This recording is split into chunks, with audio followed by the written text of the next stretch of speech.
Your Excellency the Governor General, Sir Colwell Young and Lady Young, my Lord Chief Justice Kenneth Benjamin and other Justices of the Supreme Court, Honorable Leader of the Opposition John Briceño and Mrs. Briceño, Honorable Ministers of Government and members of the National Assembly, Your Worship, the Mayor of Belmopan, Mr. Simeon Lopez and Mrs. Lopez, my Lords, the Bishops of the Roman Catholic and Anglican Churches of Belize and Bishop Wright and Bishop Philip Wright.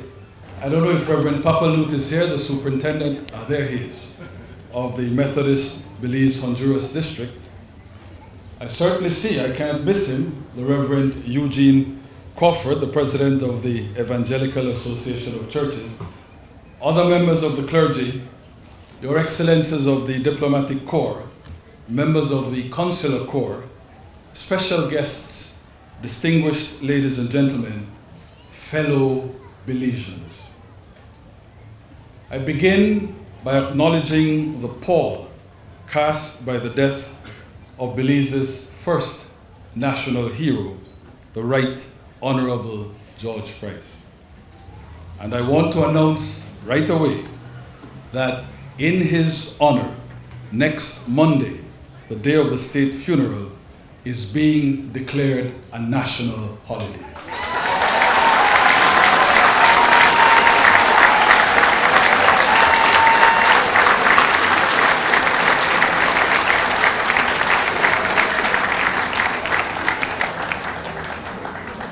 But ladies and gentlemen, our mourning has to be interrupted today, even if only to be resumed tomorrow. And it has to be interrupted because today is the day of our independence. Our independence, that was the dream of George Price. Our independence, that was the struggle of George Price. Our independence, that is now the legacy of George Price. So, full-bore, flat-out celebration is what is required. We celebrate sovereignty, we celebrate George Price's vision, we celebrate George Price's life. After all, today Belize is a confident 30-year-old nation and proudly marking that fact. The annual September program of activity has thus been an expanded one. It has been packed with all sorts of additional and unusual events, designed to support and reflect the sustained merrymaking that befits our 30th anniversary. Also, those responsible for decorations, and I'm happy to note my wife Kim as one such, have outdone themselves. I was especially impressed by the salute from on high of majestic Belizean flags all in a row and lining the Philip Ghost International Airport's access road.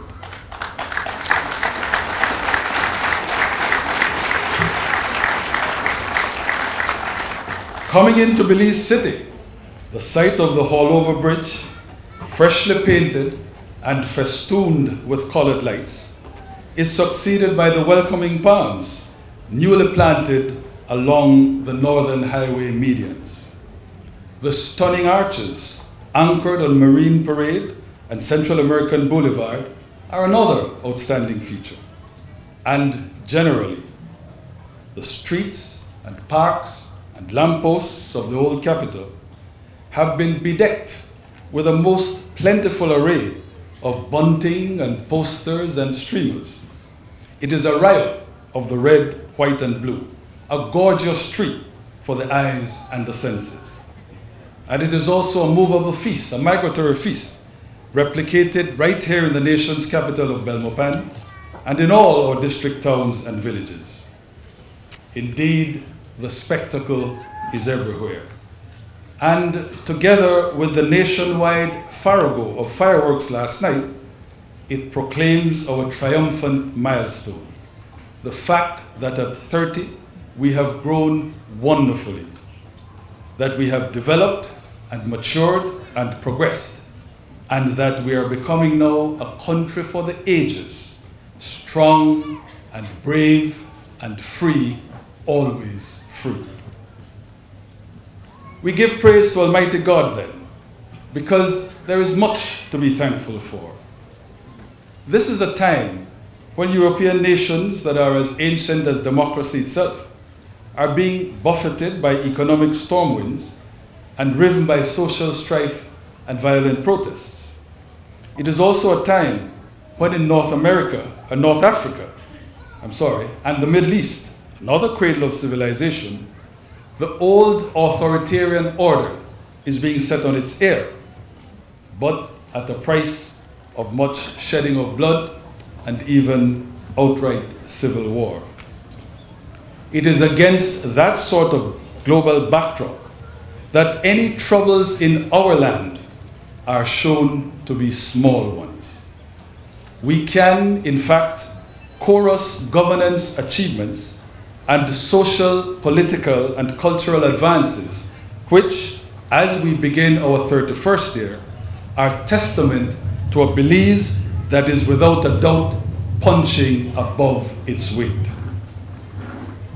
For starters, there is a muscularity to our democracy that has to be the envy of many countries around us. The wise folk in our midst always ask for reason in our national discourse, the kind of civilized engagement that will produce compromise and consensus. And ultimately, they are right. But I, for one, would not give up the clanging, clamorous, sometimes overflow advocacy that is invariably heard along the road to synthesis. It is true that fierceness and contention in debate can be given a bad name by those with an anti-nationalist agenda to serve. But we must never miss the forest for the trees. So that in the end, even if there is occasional tumult and disorder in the national conversation, it is good for democracy. After all, there is no dystopia here. There is not even the gridlock that was in attendance in the great United States, for example, during their recent debt ceiling confrontations. Excessive argumentation and unruly passion in Belize are at the last held in check by two things. Our system, our very constitution, guarantees that after all is said and done, those elected to govern, those in whom the people have placed their trust, can legislatively and structurally implement their mandate. And there is a political culture in which decision-making is never heedless. It is recognized that the entitlement of the governed to speak their mind must always be fertilized by the willingness of the leaders to listen and attend. I make no apologies for saying that this culture of democratic call and response is currently at its high point in Belize. For this is an administration that is never tone-deaf or adamantine. And that is why I reiterate that we can be grateful on this 30th anniversary for a country in which governance works, in which the springs of democracy are well-oiled, and not least by the mutual respect existing between the governors and the governed.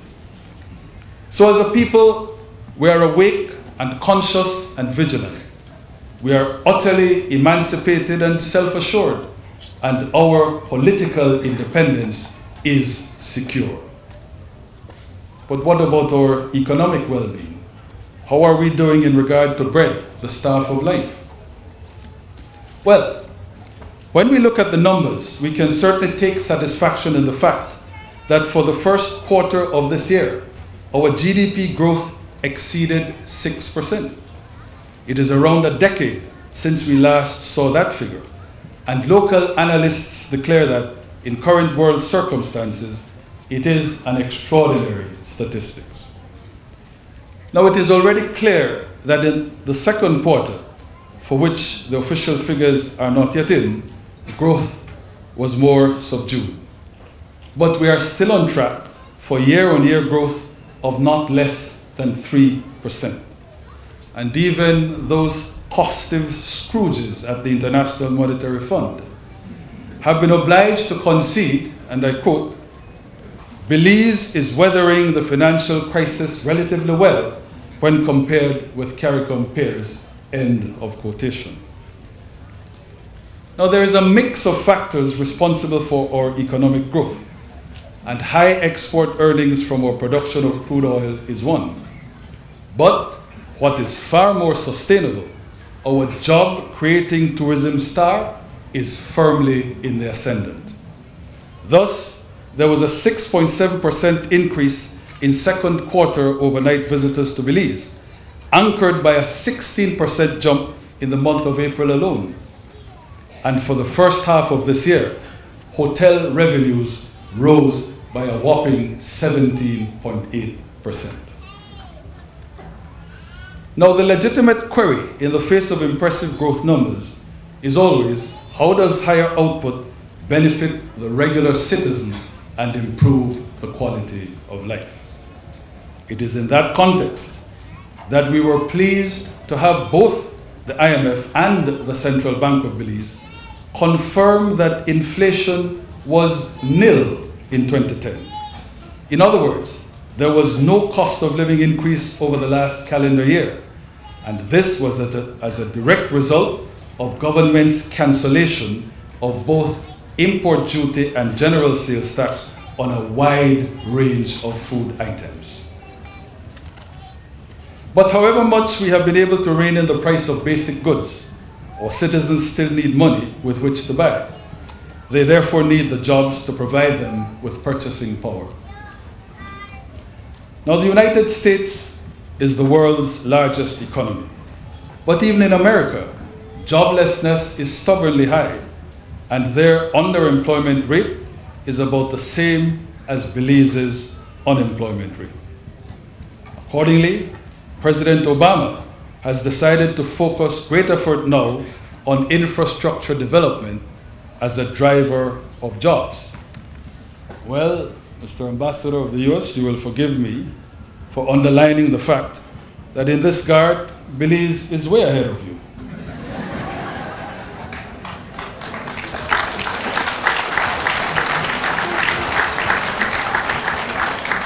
Ever since the onset of the global recession, we have declared our concentration on infrastructure spending to be the centerpiece of our public sector investment program. Most of our engagement with the multilateral development agencies has therefore been by way of infrastructure projects, and our agenda in that regard is now well advanced. Thus, the improvement of the northern road network to paving standards proceeds apace with the recent award of the contract for the resurfacing that is taking place between Orange Walk Town and Progresso. And the second phase of the project going in the other direction to Blue Creek and between the villages of San Lazaro and August Pine Ridge is to start shortly. In the south, the work on the Punta Gorda to Halacte Road is well in hand. And in the west, the contract is out to tender now for $10 million worth of approach roads that are to be built. This is in connection with the new Makal River crossing to replace the old Hawksworth Bridge.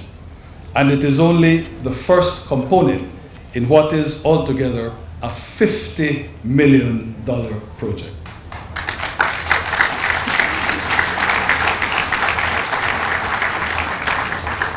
The work has begun in Belize City on the last phase of the Marion Jones Stadium.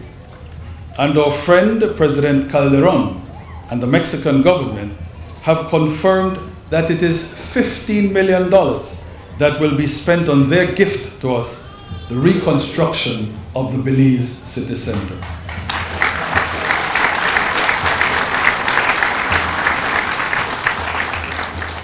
The $10 million IDB loan for drainage works and street repairs on the north side of Belize City has already been signed, and the actual commencement will be by year's end.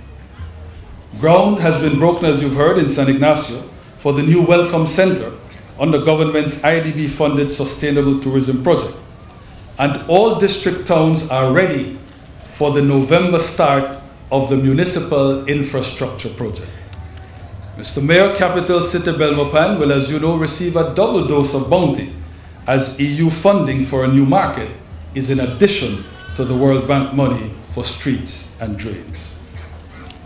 Ladies and gentlemen, this is a panorama of projects that are all labor intensive and that have brought and will bring jobs to all the compass points of our country.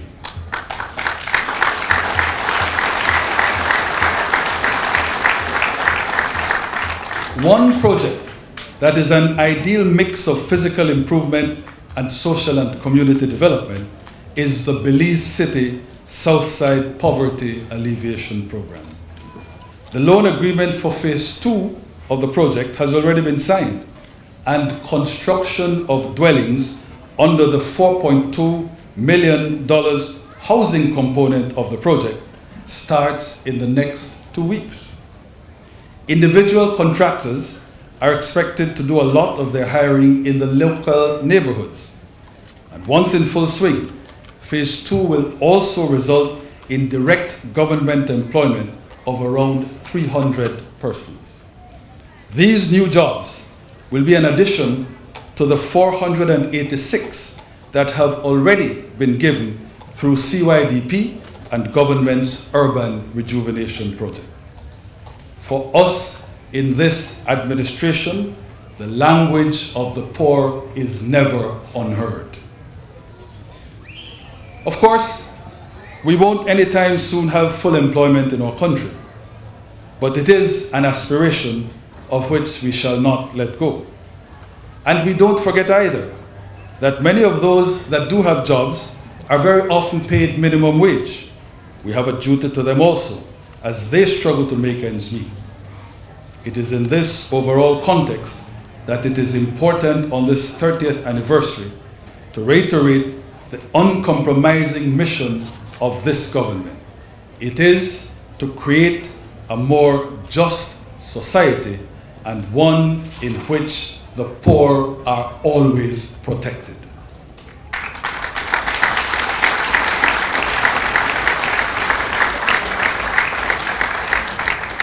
You know, it is all well and good for those that control the Bretton Woods institutions to tell us about macroeconomic orthodoxy and fiscal consolidation. But generous and expansive social policies must be an article of faith in the new Belize if that first Independence Day promise of better is to be vindicated. So fiscal balance can only be a work in progress, a long-haul process. And if deficits in the short run are the price to pay for social stability and government's pro-poor programs, then deficits there will be.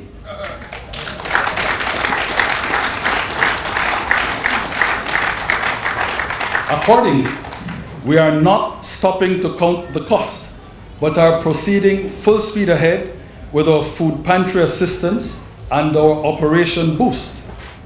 In Belize City, 5,000 persons are now benefiting from weekly half-price food baskets. And that program is currently enrolling another 7,000 souls in San Ignacio, Santa Elena, and Benque Viejo del Carmen.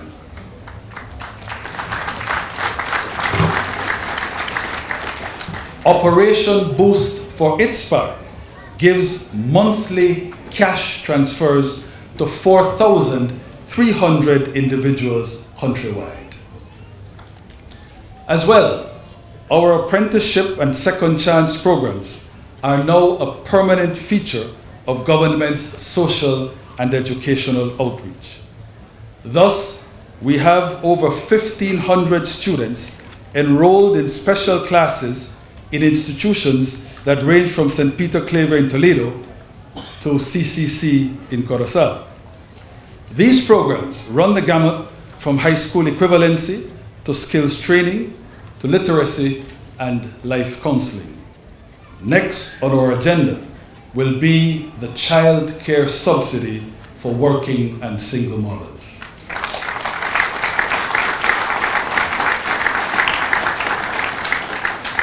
In the effort to build Belize and to better Belize, government conceives of land and housing as two of the most important cornerstones. We are working with Mexico on funding for a new low-cost housing construction program that will be similar to the one we did with Venezuela and which will be countrywide. In the meantime, we are spending almost $5 million this year on home repairs and for home improvement all across the nation. This is on top of that $4.2 million I mentioned earlier for Southside Belize. And of course, ladies and gentlemen, everything that we do in housing is free. We provide grants, not loans. This is because poor people with the best will in the world cannot repay loans except at an intolerable cost to themselves. We are witness to this even now, as there are more than 9,200 historical loans currently on the books at the Ministry of Housing. The weight of these is taxing the loan recipients to perdition. But no more. Government has decided that it will write off each and every single one of those loans at a total cost of around $62.6 million.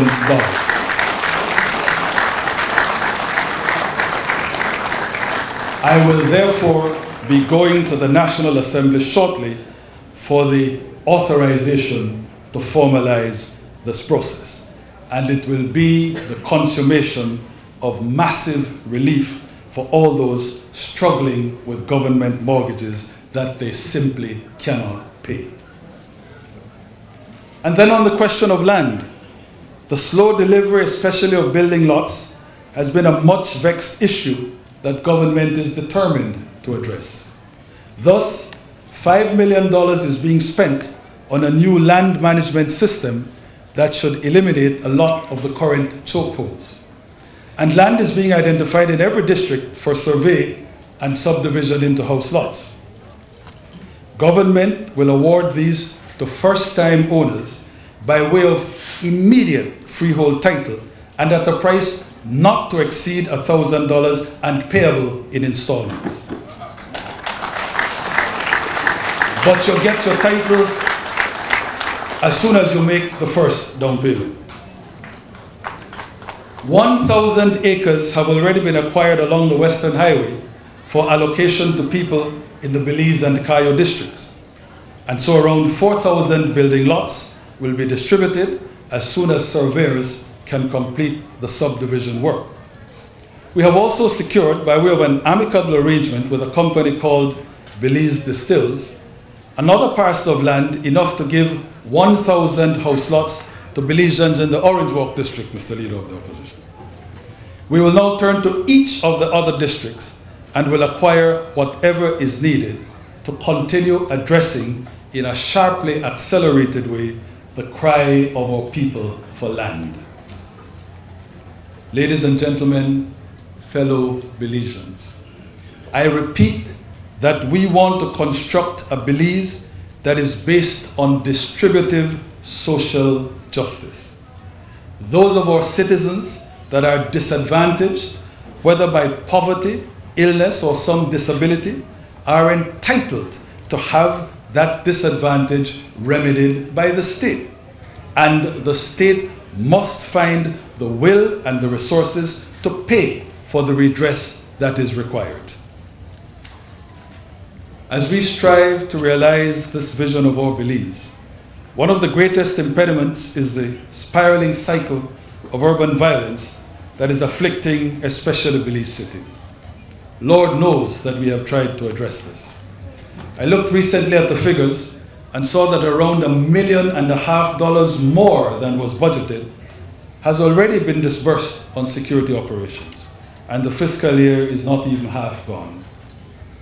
Government's determination to spend whatever and do whatever has been matched by the personal time and thought and worry that I have invested in this problem. That is why I conceived it my duty to meet with gang leaders as part of the effort to stanch the flow and stop the hemorrhaging of Belizean blood. A truce was agreed. It was a historic breakthrough, and I'm happy to tell you that there has been no gang-related murder since.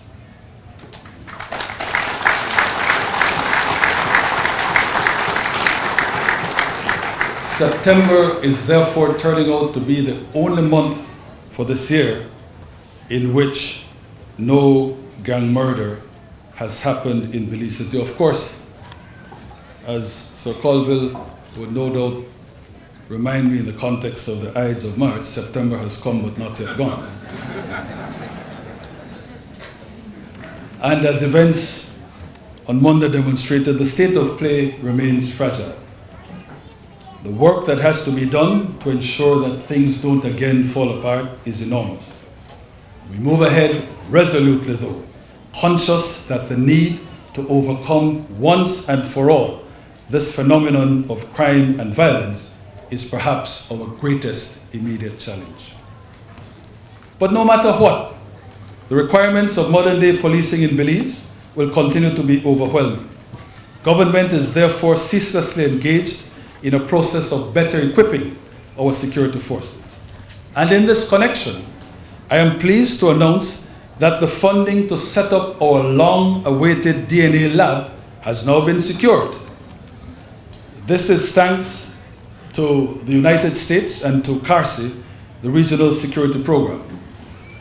Through our local resources, government is financing the refurbishment of the physical space at the present National Forensic Science Service building, as that is where the new DNA equipment will be operationalized. Government is also paying for the foreign expert that will train our local personnel in the new science. And draft legislation has already been prepared to provide for the acceptance of DNA evidence in our courts of law.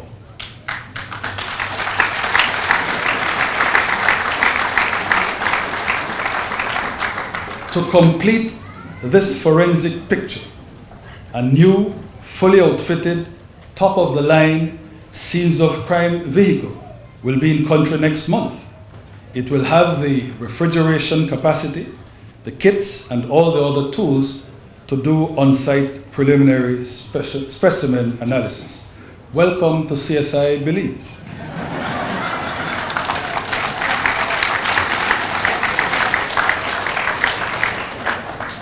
3 new mobile interdiction units will also be made operational, 2 in the north and 1 in the south.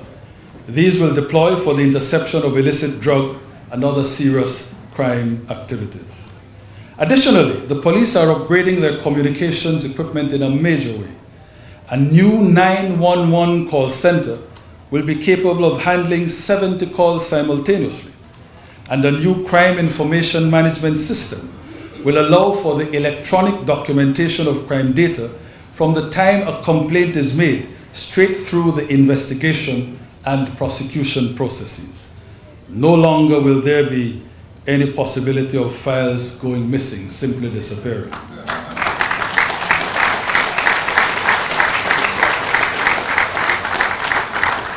Finally, electronic fingerprinting machines are even now being installed in each of 6 district stations.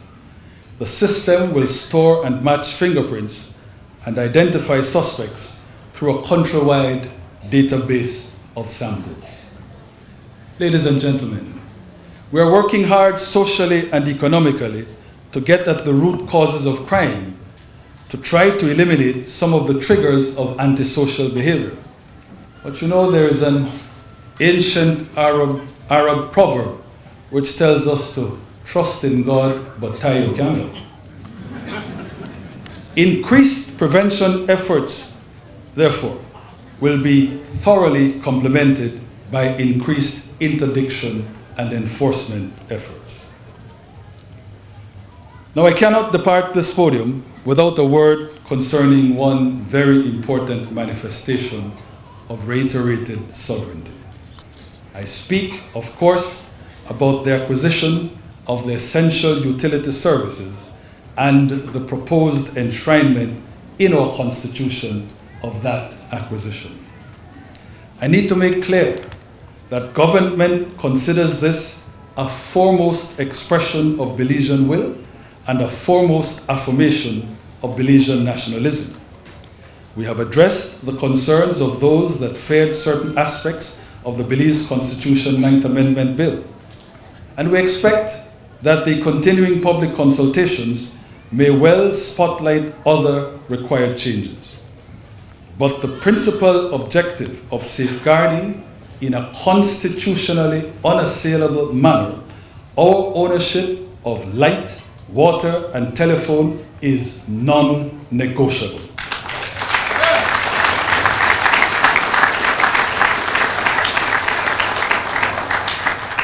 For us, sovereign integrity covers our land, sea, and all other Belizean assets. And in celebration of unalterable Belizean ownership on this independence anniversary, I make the following announcements. Telemedia will, on October 1st, give both greater internet access and a lower price to Belizeans.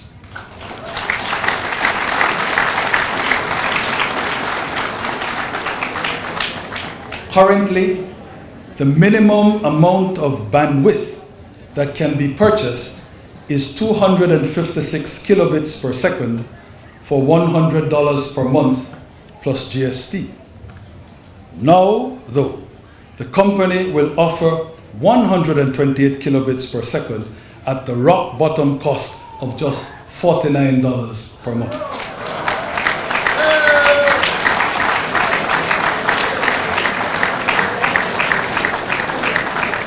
But there is more. As a special 30th anniversary gift, government will remove the GST on internet services.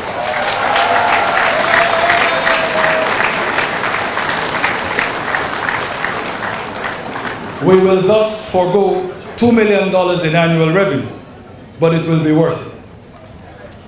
Currently, the 14 or 15% rate of internet penetration in Belize is among the lowest within our country peer group. This is unacceptable, given the fundamental importance of the internet to development and modern day life. And for government and telemedia, the removal of all obstacles along Belize's super information highway is therefore a must. So we are proud to jointly usher in this new era of $49 per month internet and no GST.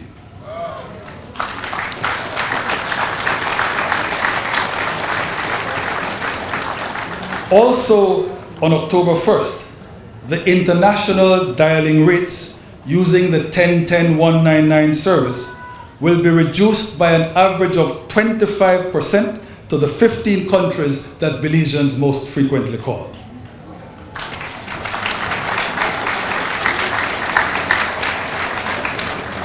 That list includes the United States of America, Central America, the Caribbean, and China.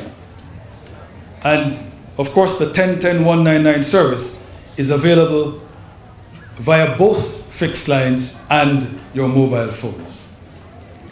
Naysayers should note as well that over the past 2 years under local control, telemedia has spent more than $60 million on capital expenditure.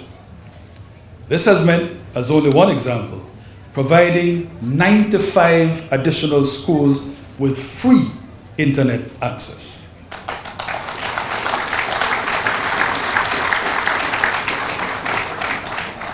The concentration has been on enabling service to remote, far-flung areas, so that, as examples, the Deep South St. Joseph RC School in Barrow is empowered, as are the Mennonite School up north in Blue Creek and the primary school in the westernmost border village of Arenal.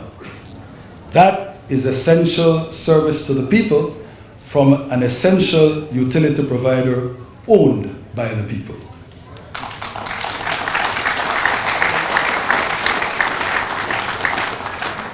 Turning to BL, I can say that on Thursday last, the new government-controlled board of directors officially renounced the Fortis demand for our people to pay higher electricity rates. We were told prior to the sovereign acquisition that Fortis required an immediate rate increase in order to avoid the certain collapse of BL. But Belizeans have now taken over, and there is no way to sugarcoat what we found. Fortis was consistently inflating BL's asset base and engaging in wasteful capital spending.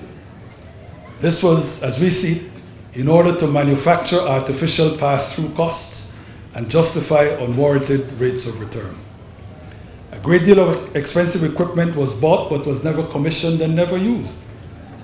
Nevertheless, it was entered into inventory so as to massage BL's regulated asset value. It is this kind of thing that the PUC, the Public Utilities Commission, always suspected, and that is why I believe they refused to increase rates. And now those sharp practices have been proven by the new Belizean-owned BL.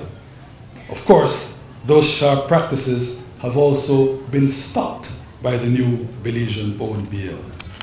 And that is why there will be no hike in your electricity bills, not now, not ever under this administration.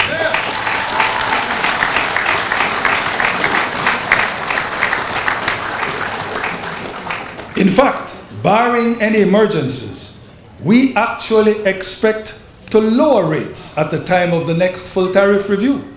That is correct. Light bills are going to go down.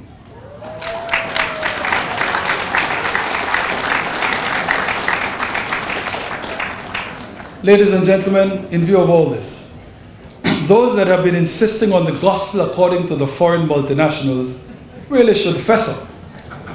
Nationalization is the best thing that could ever have happened. Exploitation is ended, and Belizean pride and Belizean protection are resurgent.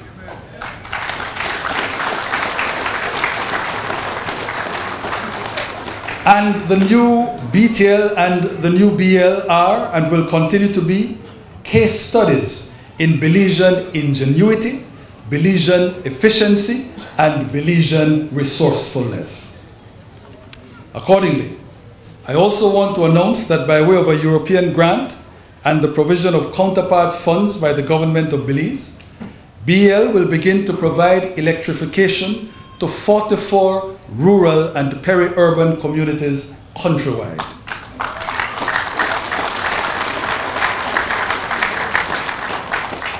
Around 2,000 new households will now be serviced in the outlying areas of Belmopan, in Benke and Sokots and the villages of Cayo South, in the Belize district at Hattieville and Rockstone Pond, in Orange Walk and Coruscant, in Dangriga town at Rivas Estate and Wagirele, and in the villages of Stan Creek West and Toledo East and Toledo West.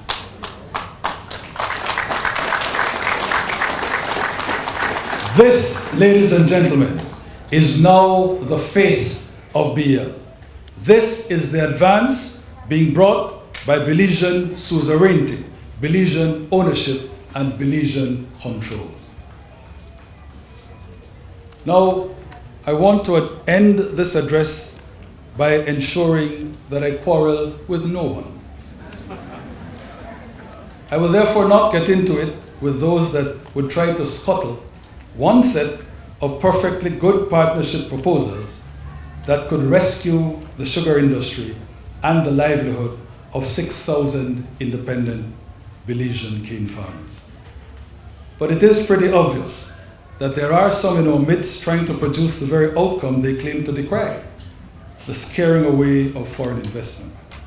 But I make this point only to repeat that fearmongering notwithstanding, this government and this country will continue to welcome and indeed to court foreign investment. Of course, it can never be at the price of Belizean dignity. Whether, therefore, it is in the area of telecommunications, electricity, or butane gas, and whether the investor is from Britain, Canada, or Central America, the requirements of fair play, equity, and conscience must apply.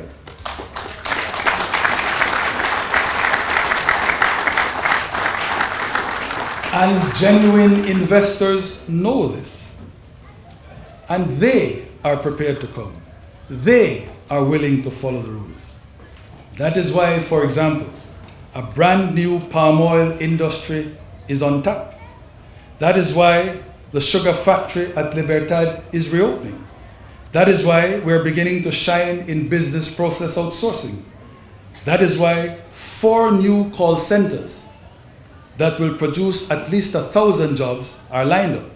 And that is why medical tourism in Belize is about to become a reality.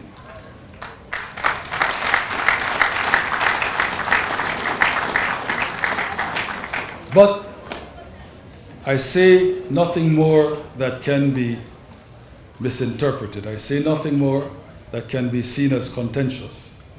I will hold my tongue. And I do so because this is the one day of the year when national unity is mandatory. When we come together to celebrate our most important annual ritual, none of us should be behaving like the Grinch who stole September. Ladies and gentlemen, fellow Belizeans, I conclude by returning to the lustrous fact of our wonderful democracy, the ever-present promise of greater spiritual and material enlargement that is inherent in being Belizean. As a people, we have the great good fortune to be the inheritors of this choice piece of earth, this land of unmatchable beauty. I know that we will always make the best of our special heritage, our unequaled legacy. And so, with abiding faith in the God who does not fail us, and with enduring trust in the people of this nation, I say to one and all, happy 30th birthday and long live Belize. Que viva, que viva, que viva nuestra independencia y que Dios nos bendiga.